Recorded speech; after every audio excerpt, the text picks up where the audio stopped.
Alors nous sommes, pas aujourd'hui, mais nous étions le 7 octobre, samedi dernier, à peu près 6 heures du matin. Le Hamas s'introduit en Israël, commet toutes ces atrocités. En quelques heures, des centaines d'assassinats, des milliers de blessés. Et là, nous sommes 7 jours donc, après ces événements, et Israël est en train de donner coup pour coup, œil pour œil, dent pour dent.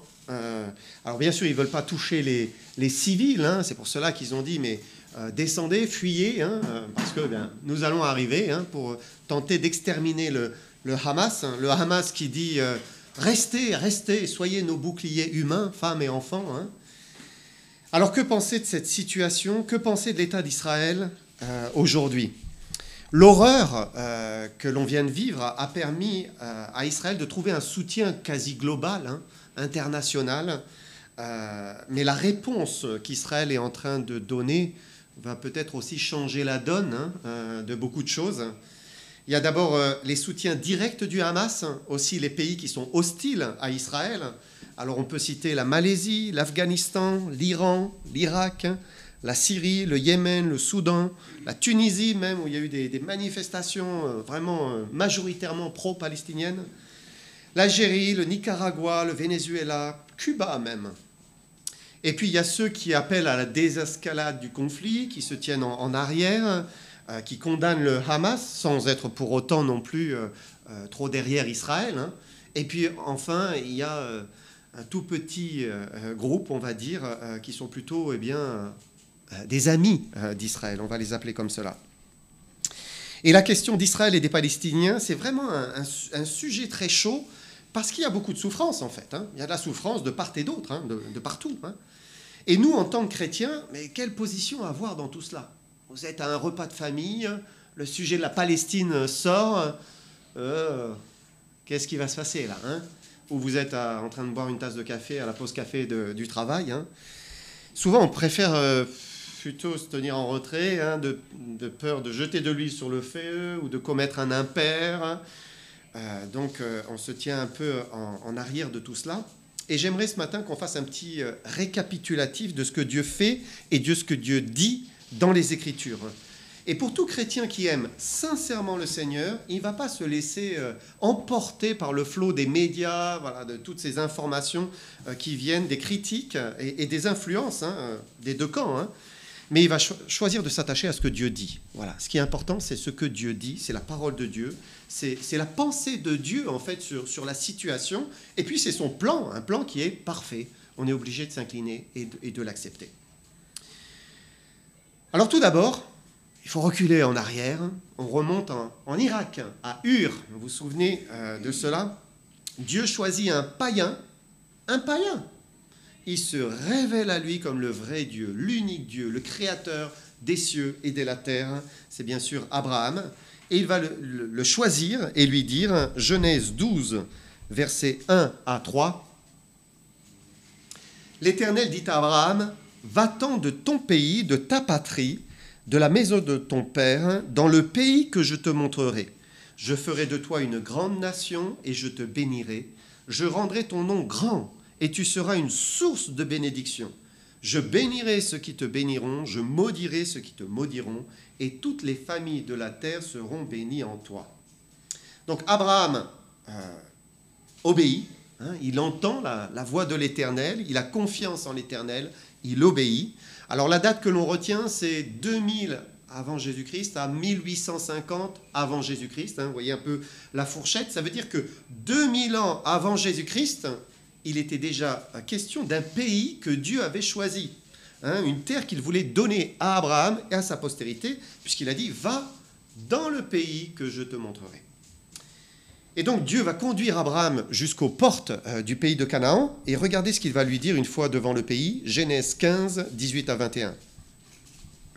En ce jour-là, l'Éternel fit alliance avec Abraham et dit « Je donne ce pays à ta postérité, depuis le fleuve d'Égypte jusqu'au grand fleuve, au fleuve d'Euphrate, le pays des Kéniens, des Kénisiens, des Cadmoniens, des Étiens, des Phéréziens, des Réphaïm, des Amoréens, des Cananéens, des Girgasiens et des Jébusiens. » Voilà l'alliance et la promesse qu'Abraham a reçue directement de Dieu Et c'est un territoire immense qu'il lui promet, hein, territoire qui était occupé, donc on l'a lu, par toutes ces nations. Il y avait bien des nations, hein, des nations que Dieu voulait aussi châtier, hein, parce que ça c'est la suite de l'histoire, hein, mais elles étaient, en tout cas, cette terre était occupée par des nations. Alors je vous ai fait une petite carte, hein.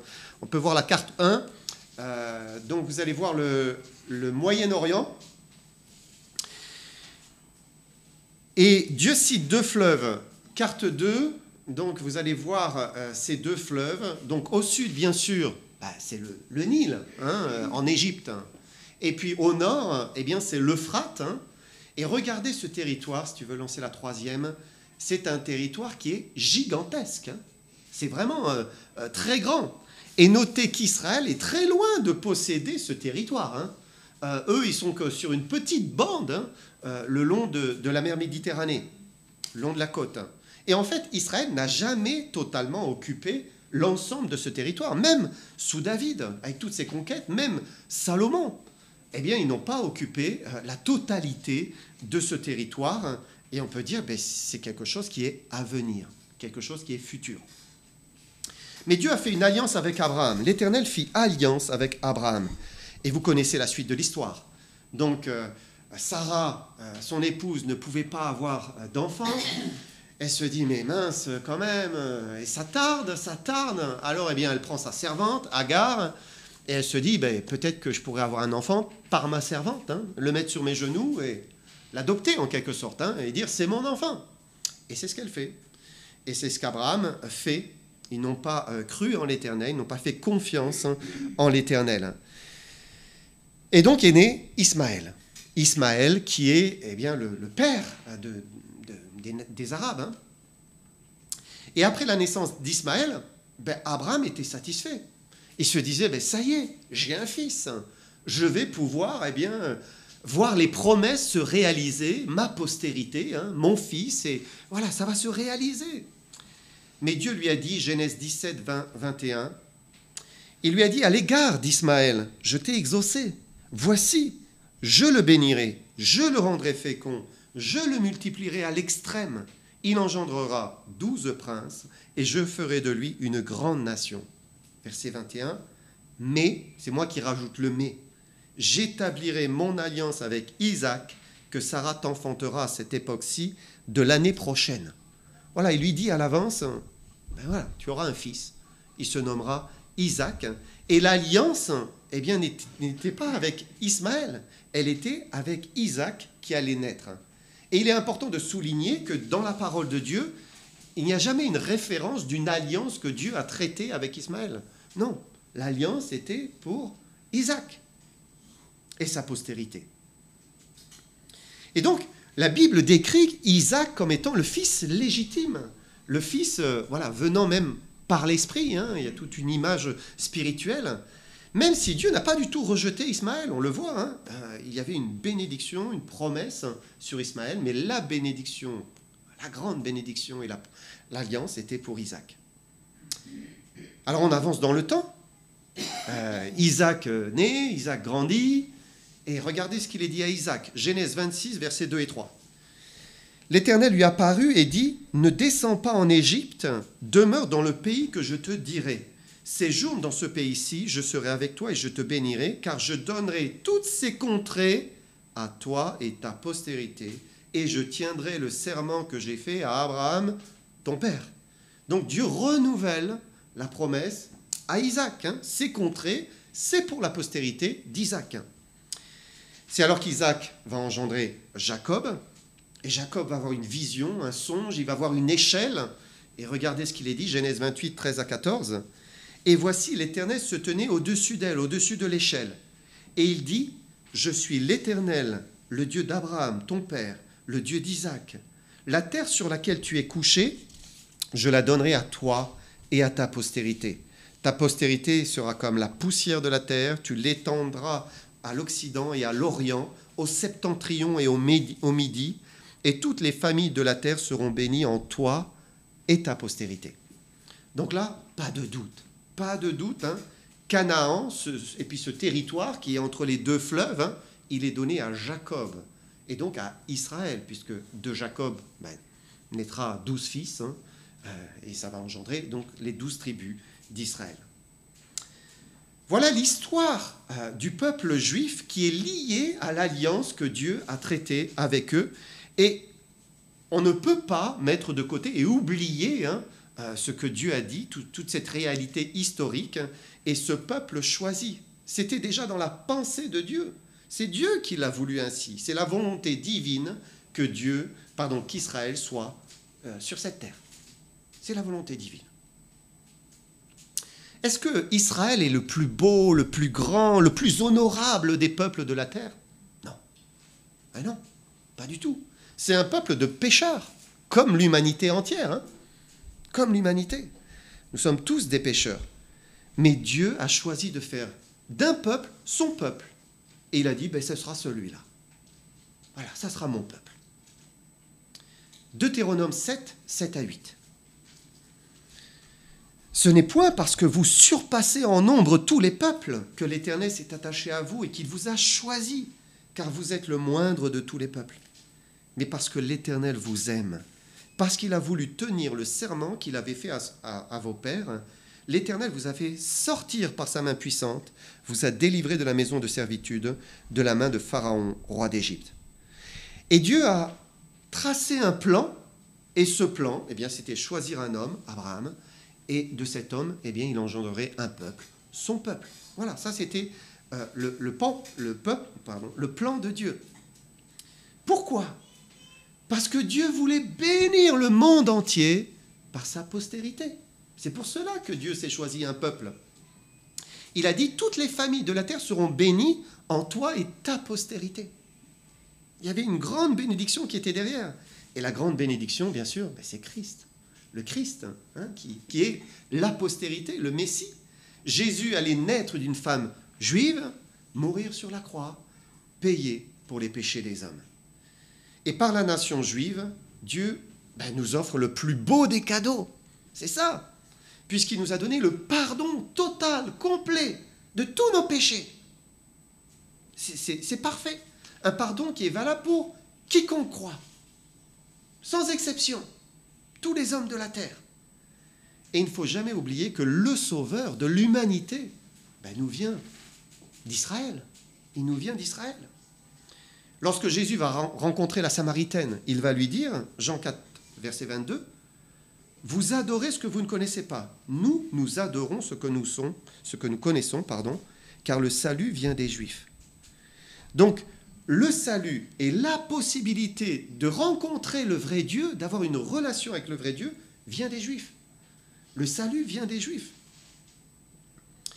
Dieu a choisi ce peuple pour bénir toutes les nations, il ne faut pas l'oublier. Et tant qu'une personne ne reconnaît pas Jésus, le Juif, comme son sauveur et son Seigneur personnel, il ne peut pas être sauvé. Et c'est valable pour les Juifs eux-mêmes. C'est pour tout le monde. Les Juifs eux-mêmes. Parce que finalement, le malheur du peuple élu, le peuple choisi, c'est de ne pas avoir reconnu le Messie, son Messie, le sauveur de l'humanité. Et c'est un drame, c'est vraiment un drame. Le peuple d'Israël a été formé pour ce but, engendrer le sauveur, source de bénédiction pour tous les hommes, mais ils se sont détournés de leur sauveur. Détournés de leur frère de sang, du Messie qui leur était envoyé.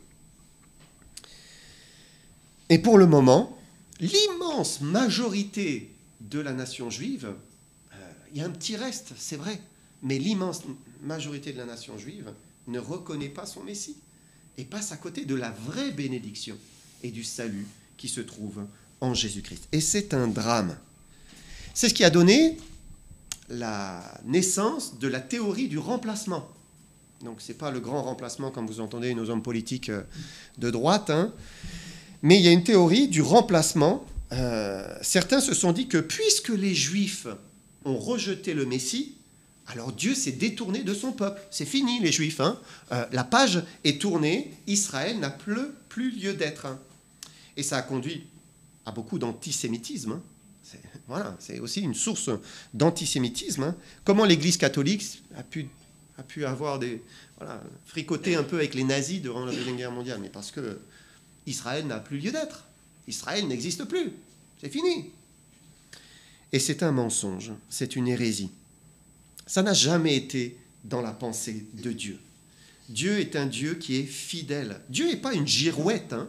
Il ne choisit pas un peuple, je vais t'aimer, et puis, non, je t'aime plus. Non.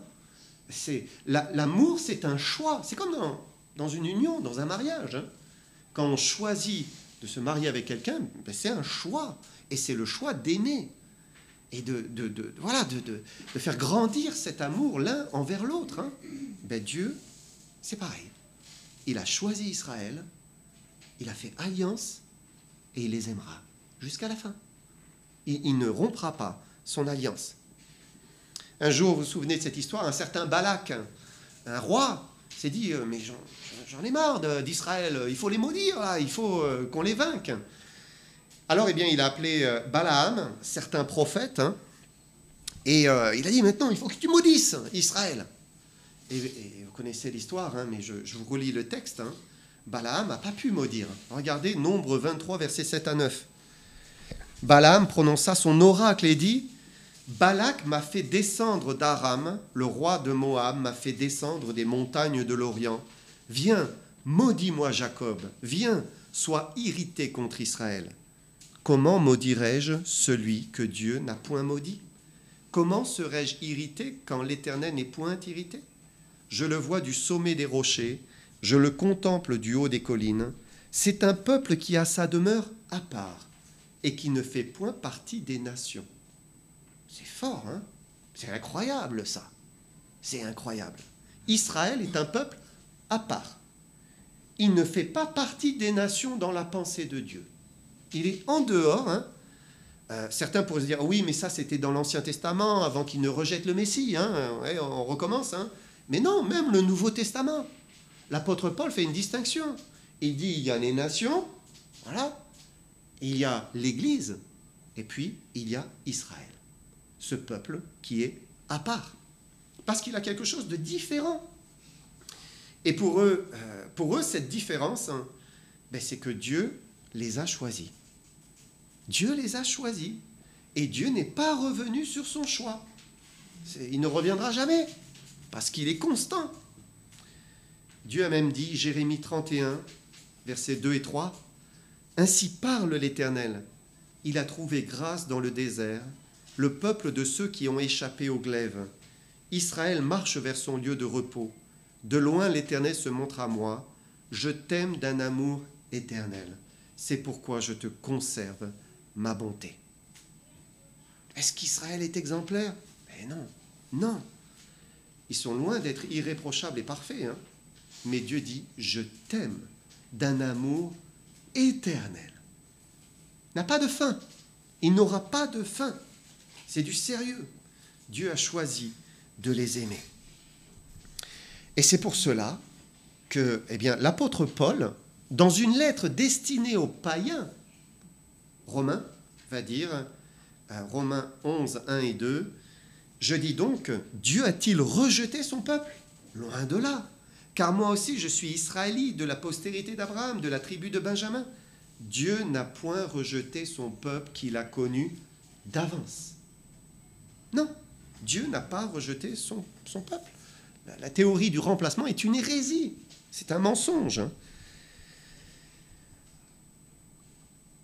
Et dire que toutes les promesses qui concernaient Israël concernent maintenant l'Église, c'est faux. C'est aussi un mensonge. Non, il y a des promesses faites à Israël, il y a des promesses faites à l'Église, ce ne sont pas les mêmes. Et ça veut dire que Dieu a encore de belles choses pour Israël. Waouh! Il a encore de belles choses. Mais Dieu est juste. Dieu est juste. Parce qu'on peut quand même s'étonner, on se dit, mais attends, le peuple choisi, le peuple élu, le peuple de Dieu, mais regarde comment il souffre. Et c'est vrai, waouh! Quel peuple, il y a quelques peuples qui subissent des génocides et des choses très difficiles, mais celui-là, s'il est vraiment le peuple de Dieu, pourquoi souffre-t-il comme cela? Et il y a trois choses à relever en ce qui concerne la souffrance d'Israël au travers des siècles. La première, c'est que Dieu est juste. Dieu est parfaitement juste. Et quand il a choisi Israël, eh bien, il a fait une alliance avec le peuple d'Israël. Ce n'est pas l'alliance avec Abraham, mais avec directement le peuple d'Israël.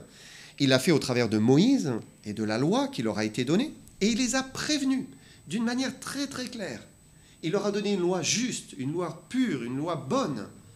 Et il leur a dit, si tu obéis à la voix de l'Éternel, ton Dieu, en observant, en mettant en pratique tous ces commandements que je te prescris aujourd'hui, voici toutes les bénédictions qui se répandront sur toi. Et je vous invite à lire chez vous Deutéronome 28. Et vous allez voir les bénédictions que Dieu déroule devant eux en leur disant, mais voilà, vous serez bénis. Mais dans le même chapitre, un peu plus loin, il dit, mais si tu n'obéis pas à la voix de l'Éternel, ton Dieu, si tu n'observes pas, ne mets pas en pratique tous les commandements et toutes les lois que je te prescris aujourd'hui, voici toutes les malédictions qui vont venir sur toi, qui seront ton partage. Et là, quand vous lisez ce chapitre qui a été écrit donc 1500 ans avant Jésus-Christ, 1400 ans avant Jésus-Christ, vous dites, mais c'est un livre d'histoire ou quoi? Parce que c'est l'histoire. On voit le peuple juif qui a vécu ces choses. Pourquoi? Parce qu'ils ont désobéi. Parce qu'ils n'ont pas été fidèles à leur Dieu. Et Dieu est un Dieu juste. Et il est juste avec toute la création. Juif, païen, il est juste. Il punit le mal. L'âme qui pêche, c'est celle qui mourra. Et on pourrait dire, du juif premièrement, puis du grec. Et Dieu a été juste avec Israël. Chacune de leurs désobéissances, de leur égarement, de leur rébellion a reçu une juste rétribution. Et c'est en partie pourquoi Israël a tant souffert dans son histoire. Mais ce n'est pas la seule raison des souffrances d'Israël. La deuxième raison, c'est qu'ils sont le peuple de Dieu et le diable, l'ennemi de Dieu, les déteste au plus haut point. Le diable, c'est l'ennemi de Dieu depuis l'origine et il s'oppose à tout ce qui appartient à Dieu. Il s'oppose à l'Église de Jésus-Christ. Il s'oppose à Israël et il fait tout pour essayer d'éradiquer ce peuple. Le peuple de Dieu, vous allez voir. Comment? En excitant la haine des nations à son égard. En excitant la haine des dirigeants politiques ou bien des mouvements radicaux comme le Hamas, le Hezbollah ou d'autres. Et quand on voit la barbarie qui a été commise ces derniers jours, il y a vraiment un esprit méchant qui anime les hommes pour faire de telles choses. C'est l'esprit du mal, c'est le diable qui anime. C'est lui qui excite et qui amène l'homme à la bestialité, c'est ça. Et puis la troisième raison, c'est que l'homme est aussi responsable. Il est aussi un pécheur. Et lui aussi, dans son cœur, il rejette Dieu. Et donc, il prend le parti du diable. Et certains hommes n'ont pas besoin du diable pour haïr Israël, parce qu'ils sont jaloux, parce qu'ils les rejettent en tant que peuple de Dieu. Et ça les pousse à la persécution envers les Juifs. Quand vous regardez les pogroms en Russie, la Shoah, bien sûr, en Allemagne, ou les pires infamies qui ont été commises à leur égard, ou les inventions comme protocole des sages de Sion, pour dire « mais c'est un peuple ignoble, haïssez-les ». L'antisémitisme, il a toujours existé. Il existera, malheureusement, encore, jusqu'au retour de Jésus-Christ. Et peut-être même encore dans le cœur de certains hommes après, jusqu'à ce que ce soit vraiment la fin. Parce que l'homme est impie et il n'aime pas ce qui vient de Dieu. Il n'aime pas Dieu. Et comme il n'aime pas Dieu, il rejette tout ce qui vient de Dieu. Et donc le peuple est élu. Et donc derrière le rejet des Juifs, c'est le rejet de Dieu. Parce que quand vous considérez le judaïsme, les Juifs, ils ont reçu la parole de Dieu. Ils disent que ça, c'est la parole de Dieu. Et il y a certains hommes, ils disent, mais non. Donc on va nier leur histoire, leur existence, on va essayer de les effacer. C'est à eux qu'appartiennent l'adoption, la gloire, les alliances, la loi, le culte, les promesses, les patriarches. Et de qui est issu, selon la chair, le Christ, qui est au-dessus de toute chose. Dieu béni éternellement. Il est Dieu béni éternellement. Et donc, eh bien, tout cela, ça pousse à un rejet de la nation juive. On va relire le psaume 83. Regardez en détail ce psaume. On va lire les versets 1 à 9. Cantique, psaume d'Asaph. Ô Dieu, ne reste pas dans le silence, ne te tais pas, ne te repose pas, ô Dieu. Car voici tes ennemis s'agitent, ceux qui te haïssent lèvent la tête. Ils forment contre ton peuple des projets pleins de ruses. Ils délibèrent contre ceux que tu protèges. Venez, disent-ils, exterminons-les du milieu des nations, et qu'on ne se souvienne plus du nom d'Israël. Ils se concertent tous d'un même cœur, ils font une alliance contre toi. Les tentes d'Édom, les Ismaélites, Moab, les Agaréniens, Gébal, Ammon, Amalek, les Philistins, avec les habitants de Tyr, la Syrie aussi se joint à eux. Elle prête son bras aux enfants de Lot. Là, vous avez tous les ennemis d'Israël. Ils sont là réunis. La Syrie se joint à eux. La Syrie, c'est quoi la Syrie? La Syrie, c'est vers l'Irak, et puis même un peu plus en Iran. Il y a encore 50 000 personnes, je crois, qui se revendiquent d'être assyriens en Iran. C'est par là-bas. C'est les ennemis. Ammon, Moab, c'est la Jordanie. Les Philistins, c'est les Palestiniens. La racine, c'est ça. C'est les Palestiniens. Et on entend parfois dire qu'Israël est une terre qui appartient depuis toujours aux Philistins, aux Palestiniens. Ils n'ont rien à faire là, c'est pas leur terre. Mais eux aussi sont arrivés pour s'installer, les Philistins. Ils ne sont pas là depuis toujours, loin de là. Les Philistins ou Palestiniens ne sont pas les héritiers les plus anciens.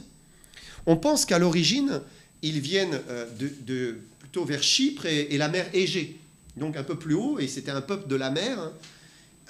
Les Égyptiens les combattaient, il y avait de rudes combats entre eux, et finalement ils se sont installés bien sur cette côte d'Israël aujourd'hui, en fondant des villes, Gaza, ou en les reprenant, Ashkelon, Asdod, le long de la mer. Ça, c'était 12e siècle avant Jésus-Christ. Donc ça veut dire qu'Israël était déjà là, en fait. Ils étaient déjà là. C'est pour cela aussi qu'au 11e siècle avant Jésus-Christ, David a combattu Goliath, le Philistin, parce qu'ils étaient là, sur le bord de la mer. Donc la guerre entre les Palestiniens et les Israélites, elle n'est pas d'hier, ni d'avant-hier. Elle est séculaire. Ça fait des centaines et des centaines d'années. Et on a lu verset 5 dans ce psaume. « Venez, disent-ils, exterminons-les du milieu des nations, qu'on ne se souvienne plus du nom d'Israël. » C'est ce que le Hamas dit là. Qu'on ne se souvienne plus d'eux, que ce soit fini. Alors je ne veux pas minimiser la souffrance des Palestiniens. Loin de là. Il y en a beaucoup qui sont pacifiques et qui sont des victimes au milieu de ce conflit et qui souffrent énormément. C'est important quand même de le dire. Il ne faut pas se méprendre. Mais la solution, elle n'est pas dans un conflit armé. Non. C'est impossible. Ça ne sera jamais la solution. Parce que le Hamas, il oublie que ce ne sont pas les nations et l'ONU qui ont établi Israël sur cette terre, mais c'est Dieu. C'est Dieu qui les a établis, qui leur a donné cette terre. C'est lui qui a traité une alliance avec Abraham, Isaac et Jacob. Et si Dieu a châtié Israël pendant 2000 ans, c'est vrai, puisqu'ils ont rejeté leur Messie, et puis ils ont été chassés, disséminés parmi toutes les nations, c'est la diaspora. Donc ça veut dire que, forcément, cette terre, elle a été occupée, réoccupée, investie par d'autres. Dieu a décidé de leur rendre cette terre qu'il leur avait déjà donnée auparavant. Et c'est ce qu'il a fait. 1948, juste après la Seconde Guerre mondiale, ça a été un tel électrochoc que les Nations Unies se sont réunies. Voilà, ils ont voté. Est-ce que l'on permet à Israël de retourner sur cette terre? Aux Juifs d'aller sur cette terre. Et le oui l'emporta. Alors bien sûr, le Hamas conteste cela, Mais ce n'était pas une décision humaine, c'était une décision divine. C'était Dieu. Puisque Dieu l'avait résolu dans son cœur. Il l'avait écrit dans le livre d'Ésaïe, 700 ans avant Jésus-Christ. Alors on n'a pas le temps de se pencher sur tout le chapitre, mais c'est intéressant de le relire et examiner. Mais on va lire Ésaïe 66, 7 à 13. Quel texte! Quand on pense que ça a été écrit avant Jésus-Christ, c'est incroyable. Avant d'éprouver les douleurs, elle a enfanté. Avant que les souffrances lui viennent, elle a donné naissance à un fils. Qui a jamais entendu pareille chose? Qui a jamais vu rien de semblable? Un pays peut-il naître en un jour? Une nation est-elle enfantée d'un seul coup? À peine en travail, Sion a enfanté ses fils. Ouvrirai-je le sein maternel pour ne pas laisser enfanter? Dit l'Éternel. Ouvrirai-je le sein maternel pour ne pas laisser enfanter? C'est quand même quelque chose, ça. Hein? Voilà, je vais ouvrir la porte, mais je ne vais pas enfanter. Mais non, c'est pas possible, dit ton Dieu. Moi qui fais naître, empêcherai-je d'enfanter, dit ton Dieu?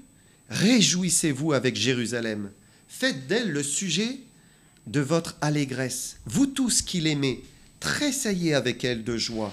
Vous tous qui menez deuil sur elle, afin que vous soyez nourris et rassasiés du lait de ses consolations, afin que vous savouriez avec bonheur la plénitude de sa gloire. Car ainsi parle l'Éternel. Voici, je dirigerai vers elle la paix comme un fleuve, et la gloire des nations comme un torrent débordé, et vous serez allaités. Vous serez portés sur les bras, caressés sur les genoux, comme un homme que sa mère console, ainsi je vous consolerai. Vous serez consolés dans Jérusalem. Waouh! C'est incroyable, incroyable. Est-ce qu'un pays peut naître en un jour? Est-ce qu'une nation est enfantée d'un seul coup? Et non. Quand vous regardez l'histoire des nations, des peuples, hein, c'est un long processus dans le temps. Je regardais une animation sur nos frontières en France. Donc on voit la France hein, sur, je ne sais plus, 1000 ou 2000 ans. Qu'est-ce qu'elle a été? Mais c'est incroyable, hein, ça fait ça s'étend, et hop, jusqu'à ce qu'il reste presque plus rien, et puis hop, ça recommence, et c'est en mouvement perpétuel. Parce qu'un peuple, une nation, hein, pour qu'on dise il y a un pays, cela prend énormément de temps. Et Israël, voilà, 1948, un vote international, un claquement de doigts, et ils ont un pays. Ils ont une terre. Ça y est. Ils reçoivent la promesse qu'ils avaient déjà reçue par leur père.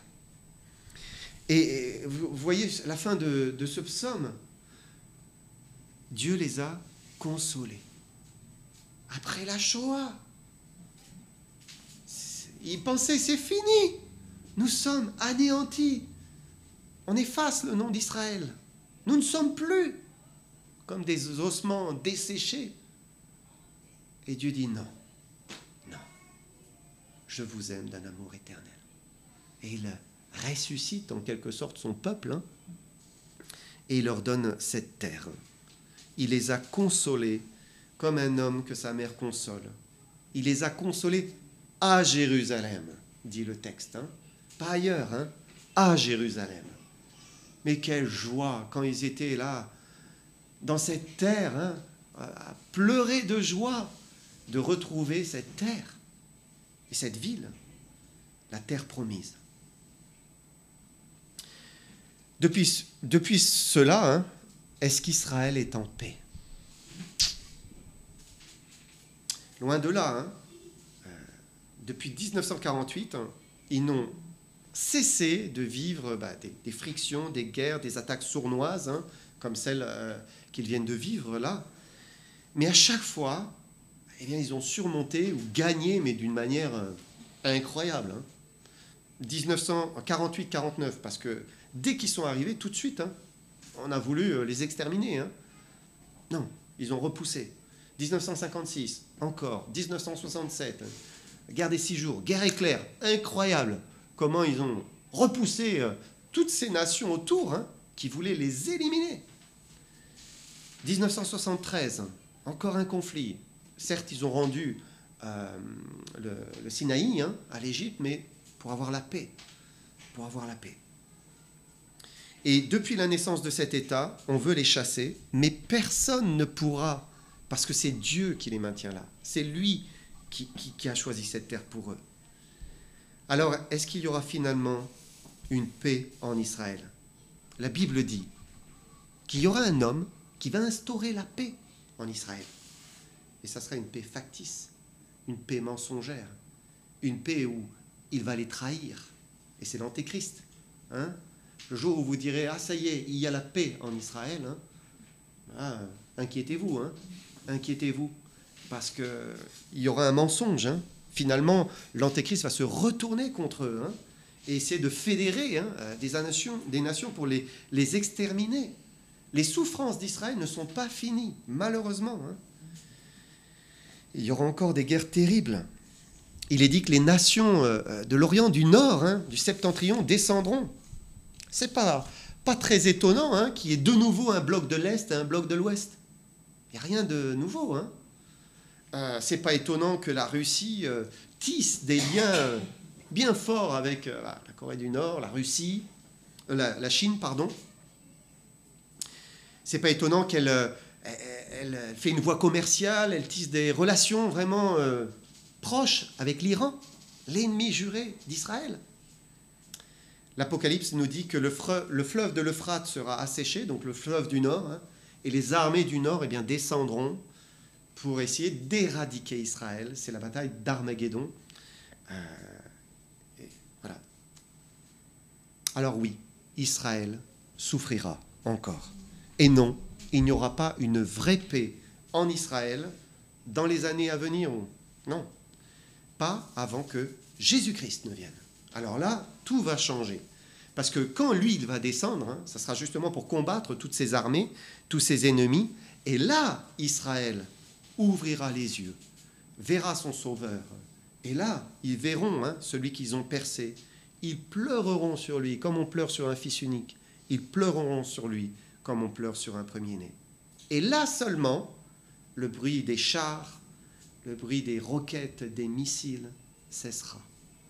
Là seulement, le monde sera changé. Ce n'est pas simplement Israël, mais le monde sera changé. Là seulement, Dieu va instaurer une paix complète, universelle, planétaire, par sa présence à Jérusalem et son règne sur le monde. Et oui, il y aura la paix, mais pas avant, pas avant. Alors l'homme regarde avec désir, je termine ici, il regarde avec désir ce temps. Ah, la paix. L'ONU a mis un verset de la Bible à son siège à New York, Ésaïe 2,4. Il sera le juge des nations, l'arbitre d'un grand nombre de peuples. De leurs glaives, ils forgeront des hoyaux, de leurs lances des serpes. Une nation ne tirera plus l'épée contre une autre, et l'on n'apprendra plus la guerre. C'est beau, c'est un rêve en fait. Voilà, c'est un peu leur rêve, comme si l'homme peut réussir à faire cela. Mais non. Il y aura un juge, il y aura un arbitre là. Et la réalité, c'est que c'est Jésus-Christ. Lorsqu'il viendra et fera plier l'ensemble des hommes devant lui, alors là, il y aura la paix. Là, il y aura la paix. Une paix merveilleuse. Une paix que Dieu réalisera par lui-même. Et la prophétie s'accomplira. Que le Seigneur vous bénisse. Peut-être on va conclure par la prière.